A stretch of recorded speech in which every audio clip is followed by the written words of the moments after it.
नमस्कार, सुजस बुलेटिन में आपका स्वागत है। मैं हूं आपके साथ सपना शाह। सबसे पहले एक नजर हेडलाइंस पर। राष्ट्रपति श्रीमती द्रौपदी मुर्मू ने जयपुर में एमएनआईटी के 18वें दीक्षांत समारोह में की शिरकत। राज्यपाल और मुख्यमंत्री ने भी किया संबोधित। प्रदेश सरकार ने शिक्षा के क्षेत्र में स्थापित किए नित नए आयाम। मुख्यमंत्री ने कहा 5 वर्षों में की जाएगी 4 लाख सरकारी भर्तियां। और दुबई अंतर्राष्ट्रीय इन्वेस्टर रोड शो में राजस्थान सरकार के उच्च स्तरीय प्रतिनिधिमंडल ने लिया भाग। उद्योग मंत्री के नेतृत्व में की विभिन्न क्षेत्रों की कंपनियों से मुलाकात। राष्ट्रपति श्रीमती द्रौपदी मुर्मू ने कहा है कि तकनीकी शिक्षा के क्षेत्र में देश पूरी दुनिया में अग्रणी बने, इसके लिए प्रौद्योगिकी संस्थानों को विश्व स्तरीय बनाने के लिए सभी मिलकर काम करें। उन्होंने राष्ट्रीय तकनीकी शिक्षण संस्थाओं को शोध अनुसंधान में मौलिक दृष्टि रखते हुए कार्य करने, पर्यावरण अनुकूल तकनीक अपनाने और विकसित भारत की संकल्पना के लिए प्रतिबद्ध होकर काम करने का आह्वान किया। राष्ट्रपति आज एमएनआईटी के 18वें दीक्षांत समारोह को संबोधित कर रही थी। उन्होंने समारोह में 20 में से 12 स्वर्ण पदक छात्राओं को मिलने पर प्रसन्नता जताते हुए कहा कि लड़कियां आगे बढ़ती हैं तो देश तेजी से विकास पथ पर आगे बढ़ेगा। उन्होंने कहा कि देश के प्रौद्योगिकी संस्थानों को नेशनल इंस्टीट्यूट के रूप में राष्ट्र महत्व का दर्जा दिया गया है ताकि इनके जरिए भारत तेजी से विकास पथ पर आगे बढ़े। इस अवसर पर राज्यपाल श्री हरिभाऊ बागड़े ने कहा कि यांत्रिक ज्ञान जरूरी है, परंतु इस ज्ञान के साथ नैतिक और मानवीय मूल्य जुड़े रहना भी जरूरी है। मुख्यमंत्री श्री भजनलाल शर्मा ने विद्यार्थियों के उज्जवल भविष्य की कामना करते हुए कहा कि वे अपनी असीमित क्षमता का उपयोग करते हुए देश और प्रदेश के विकास में अपनी महत्वपूर्ण भूमिका निभाएंगे। राष्ट्रपति ने समारोह में छात्रों के लिए निर्मित अरावली छात्रावास का लोकार्पण भी किया। उपाधि प्राप्त करने वाले कुल विद्यार्थियों में लगभग 29% है बेटियां। मुझे बताया गया है कि इस वर्ष का सबसे बड़ा प्लेसमेंट पैकेज एक बेटी को मिला है। अगर उन्हें समान अवसर दिए जाए तो ये अपेक्षाकृत अधिक उत्कृष्टता हासिल कर सकती है। मैं आज उपाधि और पदक प्राप्त करने वाले सभी बेटियों को विशेष बधाई देती हूँ। लड़कियों की नामांकन में भी वृद्धि हुई है। ये भी एक सराहनीय तथ्य है कि एमएनआईटी की फैकल्टी में लगभग 1/3 महिलाएं हैं। आने वाले वर्षों में ये अनुपात और भी बेहतर होगा। ये संस्थान प्रौद्योगिकी से दक्ष और निपुण मानव संसाधन उपलब्ध कराने में प्रमुख भूमिका निभा रही है। इसी महत्व को ध्यान में रखते हुए इन्हें इंस्टीट्यूशंस ऑफ नेशनल इम्पोर्टेंस का दर्जा दिया गया है। देवियों और स्वजनों, भारत को रिसर्च तथा इनोवेशन हब बनाने में एनआईटी जैसे तकनीकी संस्थानों की भूमिका अहम है। इस संस्थान में स्थापित इनोवेशन एंड इंक्यूबेशन सेंटर ने अब तक अपने स्टार्टअप कार्यक्रम आयोजित किए, जिससे बड़ी संख्या में प्रतिभागी लाभान्वित हुए।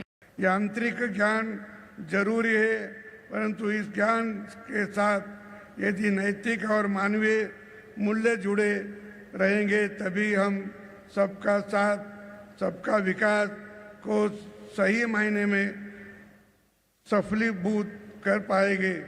इसलिए मेरा तकनीकी शिक्षण संस्थाओं के पढ़ाने वाले आचार्य से भी विनम्र आग्रह है कि वो विषय में जुड़े ज्ञान के साथ विद्यार्थियों को नैतिक मूल्यों की शिक्षा का प्रसार करें। उनमें राष्ट्रभक्ति की भाव भरे, राष्ट्र पहले है और सब बाद में है, ये बात निरंतर सिखाई जाए। हमें सबके साथ सहानुभूति की दया और करुणा के अपने मूल्य को बनाए रखने की आवश्यकता है। जैसे जैसे हम एक विकसनशील देश से विकसित देश में परिवर्तित हो रहे हैं, यह हम सभी पर निर्भर है कि हम जो भी करें उसमें उत्कृष्टता प्राप्त करें। आज जिन विद्यार्थियों को शैक्षणिक उपाधियां मिली हैं, उन्हें भी मैं हार्दिक बधाई और शुभकामनाएं देते हुए उनके उज्जवल भविष्य की भी मैं कामना करता हूं। इस महत्वपूर्ण पड़ाव को पार करने के लिए आपने जो कड़ी मेहनत की है, परिश्रम किया है वो आपके चेहरे की खुशी और आत्मविश्वास से झलक रहा है। आपने अपने समर्पण और प्रतिबद्धता से अपने अभिभावकों और शिक्षकों को गर्व करने का अवसर भी आपने दिया है। अतः मैंने विद्यार्थियों के साथ उनके माता पिता, शिक्षकों को भी बधाई देता हूं। मैं सभी विद्यार्थियों से कहना चाहूँगा कि कॉलेज के दिन आपके जीवन के सबसे अच्छे दिनों में से एक हैं। आप इन्हें भूलें नहीं और अपने शिक्षकों और मित्रों को और संस्थान से हमेशा जुड़े रहने का काम आप करेंगे।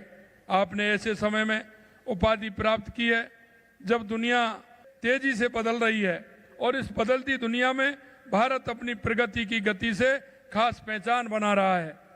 यहाँ से आप एक ऐसी दुनिया में प्रवेश करने वाले हैं जो अवसरों से भरी है। यहाँ से आपकी ये कर्म यात्रा शुरू होगी जिसमें किए गए कार्यों की पहचान बनेगी।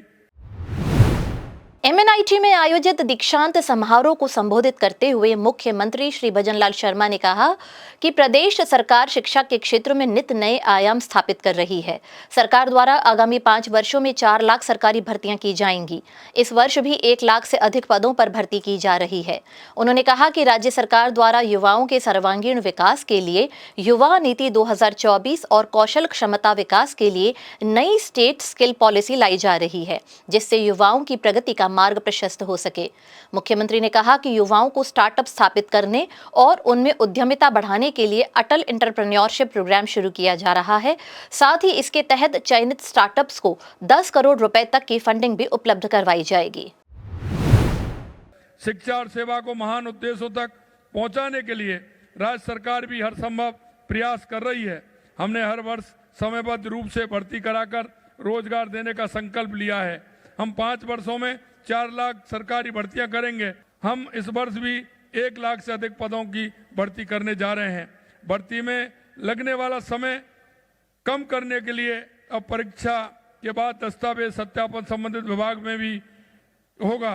हमने विज्ञप्ति के बाद रिक्तियों की संख्या में 50% की बढ़ोतरी के प्रावधान को 100% करने का काम किया है।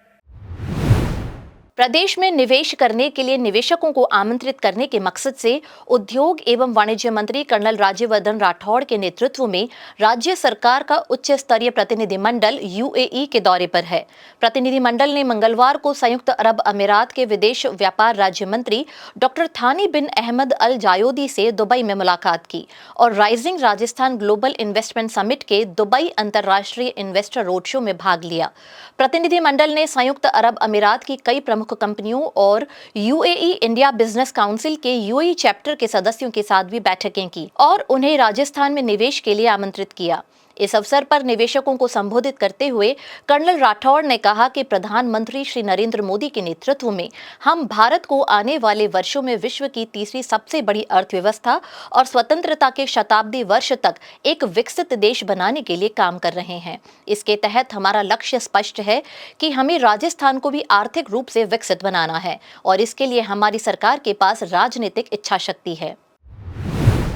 और अब देखिए प्रदेश के मौसम का अपडेट। नमस्कार, मौसम विज्ञान केंद्र जयपुर आपका स्वागत करता है।